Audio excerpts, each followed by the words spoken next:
పవన్ పై మరోసారి పూనం కౌర్ ఫైర్. ఒకప్పటి నటి Poonam Kaur AP deputy CM Pawan Kalyan పై మరోసారి తీవ్రమైన సంచలన ఆరోపణలు చేశారు.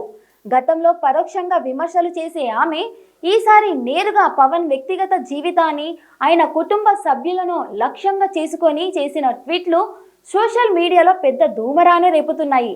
ఇక వివరాలకి వెళితే, ఆదివారం సాయంత్రం పవన్ కళ్యాణ్ తన అర్ధంగి అన్నా లెజినోవాతో కలిసి మహారాష్ట్రలోని నాందేడ్ గురుద్వారాను సందర్శించారు.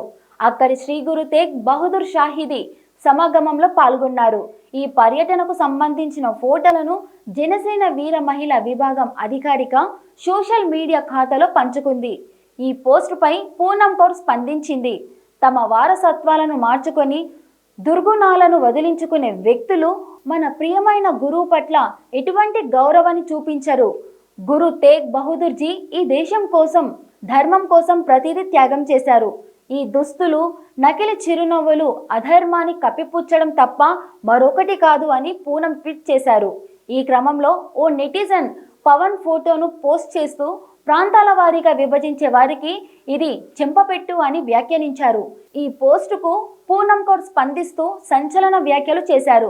పవన్ ను మత మార్పిడులకు బ్రాండ్ అంబాసిడర్ అని అభివర్ణించారు. తన వారసత్వాన్ని క్యాథలిక్ క్రైస్తవంలోకి మార్చిన వ్యక్తి గురు తేగ్ బహదూర్ జీని ప్రార్థించవలసిన చివరి వ్యక్తి అని ఆమె ఘాటుగా ట్వీట్ చేశారు. పూనం వ్యాఖ్యలపై మరో నెటిజన్ స్పందిస్తూ భిన్నత్వంలో ఏకత్వం అంటే ఇదేనని, పవన్ ఎవరిని మత మార్పిడి చేయించలేదని, ఆయన పిల్లల్లో 2 హిందువులేనని కౌంటర్ ఇచ్చారు. దీనికి పూనం బదిలిస్తూ మరింత తీవ్రమైన వ్యక్తిగత ఆరోపణలు చేశారు. అదే పిల్లలను మరొకరి కోసం ఎలాంటి కారణం లేకుండా వదిలేశాడు. ఆ పిల్లల తల్లిని అతని సోదరుడు వేధించాడు.